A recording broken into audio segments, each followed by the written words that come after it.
শুভ দুপুর বন্ধুরা। আজকে দুপুরের মেনুতে আছে একেবারে সিম্পল খাবার। এখানে আছে গরম ভাত, আর এখানে শিম, আলু, ফুলকপি আর টমেটো মাখিয়ে নিয়েছি একসাথে পেঁয়াজ দিয়ে। আর এখানে আছে আলু ভাতে, এখানেও পেঁয়াজ ভাজা দিয়ে মাখিয়েছি। আর এখানে আছে লোভনীয় বেগুন পোড়া, মুসুর ডাল, আর আছে ঘি। থালায় নিয়ে নিচ্ছি ভাত।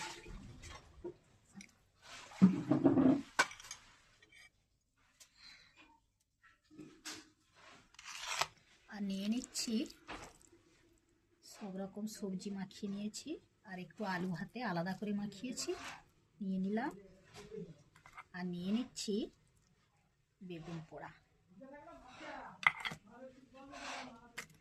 আর গরম ভাতে ঘি ভালোই লাগে, এর সাথে একটু কাগজি লেবু হলে ভালো হতো, কিন্তু এই মুহূর্তে ঘরে লেবুটা শেষ হয়ে গেছে।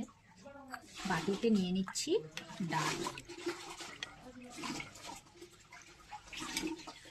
এই হলো আমার আজকের দুপুরের সিম্পল মেনু।